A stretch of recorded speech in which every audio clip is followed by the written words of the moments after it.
retornando ao segundo bloco do nosso programa Ideias em Debate, que nós estamos discutindo o agronegócio. Nós acabamos de ouvir o Dr. Sérgio Bortoloso falar sobre a sua visão do que trouxe diferente o agronegócio. E agora eu gostaria de ouvir o Dr. Luiz Fernando falar um pouco sobre essas mudanças, quais foram os fatores que fizeram com que o sucesso do agronegócio, em especial da cana, ocorresse no Piauí. Veja bem, Sérgio começou a encaminhar a coisa para um lado que eu acho muito interessante. Quer dizer, nós estamos conversando em produção e é evidente que esse aspecto de produção é importantíssimo. Mas falou-se em sustentabilidade e integração social. Isso aí é fundamental. Quer dizer, e esse conceito nós temos. Quer dizer, nós trabalhamos aqui, a empresa nossa, a empresa Olho d'Água, ela está completou agora. Em julho ela completou 101 anos. Nós estamos nessa atividade de cana, exatamente, eu digo o grupo, né? Eu tenho menos, mas o grupo completou 101 anos do Engenho Olho d'Água, lá em Pernambuco, que é a sede da usina hoje, e que o Engenho Olho d'Água, com 10 anos depois, virou usina, tá certo? Então, nós estamos com 101 anos nessa atividade. Mas é bom que a gente fale, a oportunidade de um programa como esse é importante para que a gente leve o foco da coisa. Fala-se, às vezes, no agronegócio dentro de agressão ao meio ambiente. E eu tenho que dizer o seguinte, o pessoal que trabalha dessa forma dentro do agronegócio não é bem visto, não é o representante do nosso setor. O aspecto de sustentabilidade é fundamental, porque a indústria extrativa, a atividade extrativa, por exemplo, você vai fazer uma mineração, é feito primeiro o cálculo da reserva que tem ali, e você vai retirar até que isso se esgote. A atividade agrícola, não. O conceito que a gente tem é de que o que a gente retira da terra, ele tem que ser reposto. Daí é porque a gente corrige o solo e a gente faz a nutrição do solo. A gente coloca nele o adubo para compensar exatamente o que está retirado, de tal maneira que isso possa se perpetuar.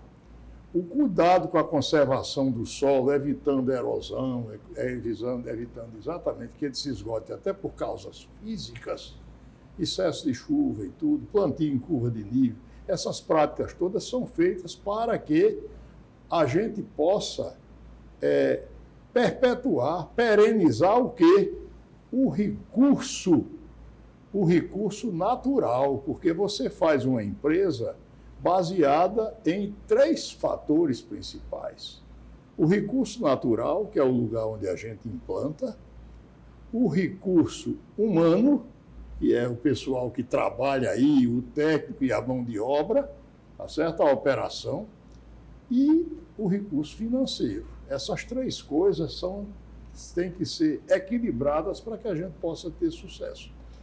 Então, isso não acontece por acaso, e lembre-se o seguinte, não é só o recurso natural, porque esse se esgota. Você verifica que os países que têm muito recurso natural, mas que não cuidam desse equilíbrio, eles vão para a miséria. Repara o seguinte, uma África do Sul, o que tem de diamante, de gemas, onde tem muito ouro, você veja o nosso vizinho Venezuela, tremendo produtor de petróleo, tá certo? E como é que está? Porque faltou o resto. Você precisa ter o equilíbrio exatamente tem que ter essas 3 coisas. O recurso humano, você não vai plantar cana no Polo Sul, tá certo? Não vai plantar cana no Polo Norte. Mas você vai plantar cana, você vai plantar soja onde tem uma condição de clima, uma condição de solo. Você vai ter que trazer mão de obra qualificada, gente para cuidar disso, e vai ter que pôr dinheiro, tá certo? E vai ter que ter infraestrutura. Você precisa de estrada, precisa ter de energia e tudo mais. Sérgio falou. Conhecimento. Conhecimento. E o cuidado para que isso não se esgote dentro de 10, de 20 ou 30 anos, é preciso o cuidado exatamente com a preservação. Então, Esse aí, por enquanto, eu vou ficar aí. Depois nós vamos falar no aspecto social também. Tá certo. Visão do social. Muito importante essa discussão, esse debate. E eu gostaria de fazer um pequeno comentário a respeito de uma expressão que chama-se xenofobia. Eu quero fazer esse comentário porque há pouco tempo nós ouvimos uma infeliz manifestação de um político a respeito do agronegócio. E deixa isso para lá, mas apenas para situar as pessoas que ninguém progride isoladamente. Quando os portugueses chegaram ao Brasil em 1500, que foram iniciar o corte das primeiras pau-brasil para levar as amostras e analisar e tal, os índios já cortavam madeiras, eles tinham um machado de pedra. Eles levavam 6, 7 horas para cortar uma palmeira. Os portugueses começaram a cortar em 20 minutos com um machado de ferro. Então, isso é uma diferença e isso nós vemos no Brasil inteiro. Ninguém se desenvolveu isoladamente. O sul do país contou com levas de migrações de alemães, de italianos. São Paulo deve muito às migrações. Esse nome Bortoloso deve ter alguma coisa com isso. Migrações... Pernambuco recebeu influência externa, e assim vai. Então, isso tudo é que cria esse nosso povo brasileiro. Então, a vinda de vocês, de pessoas que chegam de fora para cá, é muito bem-vinda e é muito saudável, e é isso que cria o nosso ambiente de desenvolvimento. Então, eu repito pela enésima vez o que vocês já ouviram muito, sejam sempre muito bem-vindos. Mas dentro disso, então, o que a gente vê hoje, por exemplo, no Cerrado, já é um número grande de produtores piauienses já adquirindo esses conhecimentos e pegando essa experiência e produzindo. Nós podemos citar dezenas de pessoas. Então, eu queria Sérgio, que você situasse um pouco essa questão dessa integração do migrante com o local no agronegócio, em geral, no nosso estado. Sabe, Ezequias, eu costumo dizer para alguns amigos, como você, que às vezes eu me sinto mais piauiense do que, de fato, quem nasceu aqui. Eu falei, porque eu fiz uma opção de vida. E nós tivemos as nossas dessa maneira. Famílias, né? As nossas famílias, tanto a nossa quanto o doutor Luiz Fernando, nós optamos em vir para o Piauí e construir a nossa vida aqui, né? Então, te interromper, nós já temos até uma miscigenação entre nós. O meu sobrinho André é casado com a sua sobrinha, a Bia, não é? Isso. Então isso é um exemplo positivo. Mas eu acho que o que é muito importante disso, eu acho que o resultado ainda uma motivação maior para um sucesso que hoje o agro teve aqui no Piauí foi principalmente a acolhida. Porque ninguém fica no lugar se não estiver feliz lá. Embora você pode estar achando, você pode estar indo bem, você pode estar ganhando dinheiro, você pode estar progredindo. Mas se você não for feliz num lugar, você não fica, né, Ezequias? Então, ou seja, aqui no Piauí, nós fomos muito bem acolhidos pelo povo piauiense. O povo piauiense é um povo muito acolhedor. Você sabe disso. Nós chegamos aqui no momento em que existia uma mudança, era uma situação de aventura, teoricamente, naquela época que a gente estava fazendo. Chegando aqui, encontramos isso, essa acolhida foi muito importante. Viemos, sim, com uma bagagem cultural voltada à tecnologia, voltada a um empreendedorismo maior. Primeiro, até porque passou a ser uma opção para a gente. Nós, aquilo que você falou, nós somos da família italiana. Meu avô veio da Itália. Quando nós, lá em Araraquara, que é a região nossa do centro do estado de São Paulo, nós percebemos que o espaço nosso ficou muito pequeno para a gente crescer naquilo que nós fazemos, que é a agricultura. Terras muito caras, e a gente disputava espaços com grandes grupos econômicos e tal, e acabamos optando para vir. E isso aconteceu praticamente no Cerrado todo. Não só no Piauí, foi na Bahia, foi em Goiás, foi no Mato Grosso, foi isso. Regiões, pessoas da região sul, que vinham com um pouco mais de tecnologias agrícolas e começaram a explorar. E como não existe exploração do Cerrado sem tecnologia, foi quem melhor se adaptou. Essa que foi a única diferença.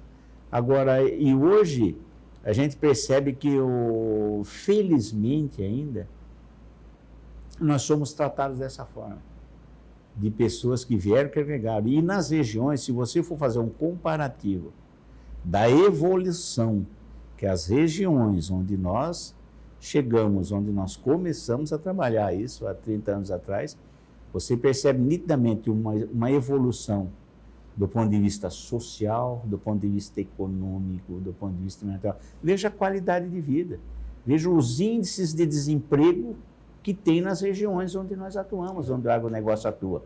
Não só no Piauí, quanto na Bahia, quanto no Mato Grosso. Você vê os números, são números europeus. São números impressionantes. Impressionantes. Então, vamos dizer, é a contrapartida que nós demos para a acolhida que nós tivemos aqui. E é assim que pensa aquele que sai da sua terra e vai.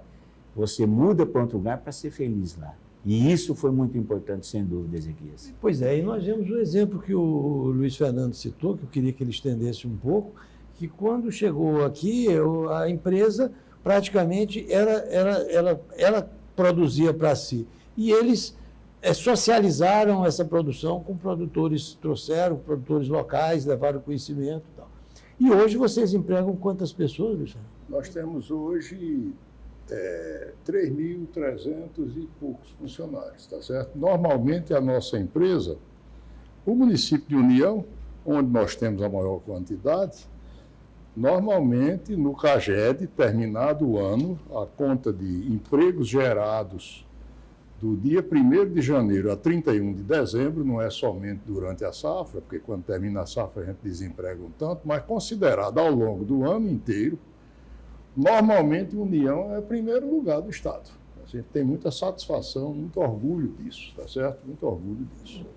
E nós temos hoje, nós encontramos 270 mil toneladas de cana, foi a cana moída no ano de 2002, o último ano em que funcionou antes de nossa administração. Já em 2003,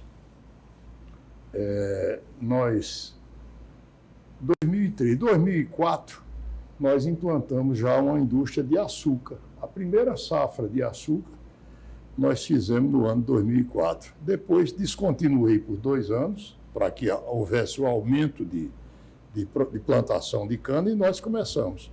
Hoje eu lhe digo o seguinte, quando nós chegamos, a produção nossa era mais ou menos 25%, 30% da produção da usina nossa de Pernambuco. Hoje, a gente é na faixa de 80%, 85% da de lá. Sendo que, como esse ano é seco, talvez eu produza mais aqui do que na usina nossa de Pernambuco, que normalmente é a maior do estado. A maior produção de Pernambuco, geralmente, é a usina Central Olho d'Água. Então, esse ano, eu não tenho satisfação nisso, que eu queria que o Olho d'Água moesse mais, mas talvez a gente produza um pouquinho mais do que eles. E veja bem, então você vai olhar, Paraíba não tem nenhuma produzindo como nós, Rio Grande do Norte também não, e daqui para o norte também não. Quer dizer, o grupo nosso, que até 3 anos atrás estava com 2 unidades, porque antigamente o Grupo Travaglia de Melo tinha várias unidades, mas houve a cisão e nós ficamos com 20% delas só com a usina Central Olho d'Água. Hoje nós temos a Convap, que está numa dimensão muito boa, e readquirimos a unidade da Paraíba, que foi nossa também, que tem até um aspecto histórico importante. Ela foi a primeira usina, a primeira destilaria de álcool do Brasil, totalmente a cana, entendeu? É a primeira delas, é a Giasa. Hoje é nossa e ela está moendo aí coisa de 1 milhão de toneladas. Quer dizer, o grupo nosso moe normalmente acima de 4 milhões de toneladas já. Habitualmente, aquela revista Exame, quando faz os 500 maiores, os 500 maiores e melhores, nós estamos sempre no Nordeste, Norte e Nordeste, nós ficamos o grupo em primeiro lugar de resultado. Aí o pessoal faz a conta de retorno, quer dizer, do ponto de vista financeiro, econômico, desempenho. Então, isso a gente consegue. E, normalmente, nós ficamos entre os melhores, apesar de... Aí nós não somos dos maiores, nós somos pequenos, mas dentro da avaliação do exame, nós sempre ficamos entre as 5 melhores do país, tá bom? Grande notícia. Por falar em melhores, À medida que se usa, de modo geral, nas atividades, para medir eficiência e a produtividade. Especificamente, no setor agrícola, a produtividade é aquilo que se produz por hectare, de uma forma mais assim resumida. Eu queria pedir, Luiz, que você continuasse, depois o Sérgio, sobre como está a nossa produtividade da cana aqui do Piauí com relação ao Brasil e com relação a São Paulo, que eu acho que é o estado que talvez tenha a maior produtividade. Né? Veja bem, a produtividade do Nordeste normalmente é muito baixa. Quer dizer, no Nordeste há muitos anos que se fala uma meta de 60 toneladas por hectare e muita gente não consegue. Esse ano, vamos dizer, a produtividade de Pernambuco vai baixar muito por conta da zona Mata Norte, onde chove menos, a Mata Sul não, chove demais, então vai ficar num nível bom. Boa parte de Alagoas também vai ser baixo, o Rio Grande do Norte está muito baixo, a seca foi grande, Paraíba de médio para baixo um pouco, o Piauí não teve grande precipitação, nós vamos ter uma safra muito boa. Nós vamos ter aqui, hoje eu estou calculando que a gente vai moer 1.435.000 toneladas, tá certo? Então é por isso que eu lhe falei no princípio, nossa moagem inicial foi 270 mil, nós encontramos. Então você disse, cresceu umas 5 vezes. Eu digo um pouquinho mais, isso. Entendeu? Então, mas, e repare bem, até agora... Assim, em termos de Nordeste, como é que a gente compara a produtividade do Piauí com o Pernambuco? Eu talvez tire esse ano a melhor do Nordeste, daqui, tá certo? Porque eu estou hoje com um pouquinho mais de 80, viu? A meta mais do Nordeste de 80, é acima da média brasileira, né? Não, mas não, porque São Paulo a turma tirava 90, 100, bem, esse ano não vai tirar não, né? Não. Porque teve seca e geada. Mas eu estou com 80 aqui, isso vai cair, porque agora, de outubro em diante, o canavial vai perder muito, quer dizer, se demora muito, perde peso. Cana queria dar 100 toneladas por hectare, se eu moer no começo de dezembro, talvez não dê 80. Mas eu vou ter 70 e tantos, entendeu? Vai ser muito bom em termos de Nordeste. Nós temos umas coisas também, e aí voltar para a história do social. Até hoje a gente faz o seguinte, eu trabalho cortando cana, nas outras unidades eu já estou trabalhando mecanizado. Aqui eu não mecanizei ainda. Aí você pode achar que isso é atraso. Não. Sabe o que é? Se eu conheço usinas em São Paulo, bem maiores que a nossa, 3 vezes maior do que eu tenho por aqui, 4 vezes, que empregam 200 pessoas, 300 pessoas, tá certo? Pode-se fazer isso assim. E aqui a gente está relutando porque eu não quero tirar 3 mil empregos, desempregar 3 mil pessoas da nossa atividade ainda. Daqui a pouco vai ter o seguinte, começa a se empregar gente, porque estava conversando há pouco tempo com o doutor Silvio Mendes aí, ele falando no filho do caseiro dele, que está se formando em medicina, é um cara de um nível diferenciado. Então, daqui a pouco, essa meninada aqui, lógico que não quer cortar cana, né, tá certo? Eu tenho aqui as tratoristas nossos da entrada da usina, os tratores nossos são os tratores bonitos, desses aí, todo arrumado, com ar-condicionado e tal e coisa, eletrônica e tal e coisa, mas quem puxa esses tratores ali, a entrada de cana nossa, há muito tempo são as moças, hein?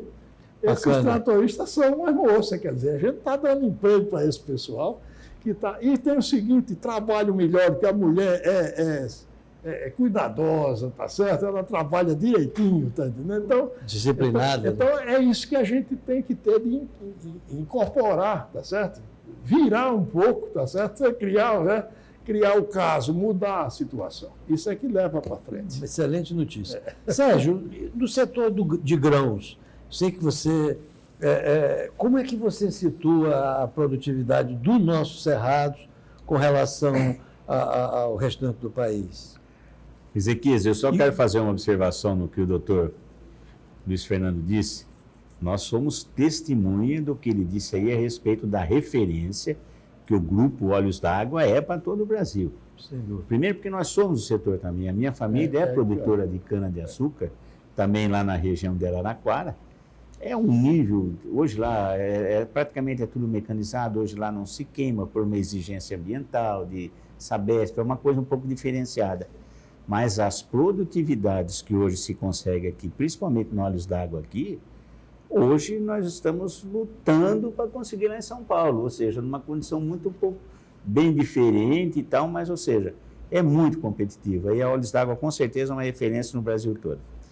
Com relação à nossa atividade hoje, ela é altamente tecnificada. Então, hoje no Cerrado, você tem que trabalhar principalmente na qualificação, porque aquilo são operadores de máquinas. As máquinas hoje ela vem com uma tecnologia bem diferenciada. Hoje é tudo, a tecnologia de informação é muito importante, a conectividade no campo é uma coisa muito importante. Então, hoje a demanda por mão de obra na região é uma demanda mais qualificada.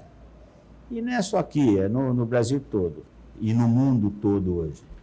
Com relação a comparativos, Ezequias, você viu a entrevista do presidente da Abrapa agora dizendo, o Piauí nesse ano foi campeão em produtividade no Brasil, no algodão, e produzindo maior que os americanos, produzindo no Brasil, na região de Siqueira. Então o Piauí, porque como nós começamos já com uma tecnologia já avançada, nós acabamos saindo na frente. Não precisamos passar por aquela fase de teste e adaptações como passou a Bahia, passou Mato Grosso, passou tudo. No Piauí, nós já pegamos já alguma coisa mais já direcionada, já mais estudada e mais aperfeiçoada. Na soja, esse ano, a produtividade nossa nós produzimos mais que o povo americano. No milho, a gente perde um pouco ainda, nós não produzimos, logicamente, como os americanos, e não produzimos como na região sul, por causa dessa questão da temperatura, da oscilação de temperatura, que é muito importante no milho. E também não fazemos uma segunda safra de milho, que é o principal, a principal safra brasileira é a segunda safra de milho hoje, até por uma questão climática. Aqui nós não temos a oferta hídrica que nós temos nas outras regiões, então a segunda safra é um pouco menor. Mas com uma tecnologia, com produtos diferentes, hoje nós plantamos sorgo na segunda safra, já existem estudos aí para se plantar aveia, já existe para se plantar trigo, mas isso é daqui uns dias só a gente vai começar a falar a respeito disso. Então, nós somos competitivos. Hoje o Cerrado Piauiense é competitivo tanto em produtividade, como em tecnologia, com qualquer lugar do Brasil e do mundo. Não tenha dúvida disso. Excelentes notícias e simplesmente objetivas, a realidade que a gente vive e que é promissora. Vamos novamente fazer um breve intervalo e retornaremos em seguida e vamos aí discutir novas questões, como, por exemplo, essa atividade tão importante, quais são as ameaças que existem a ela, o que é que atrapalha. Vamos retornar com os nossos debatedores sobre essa discussão.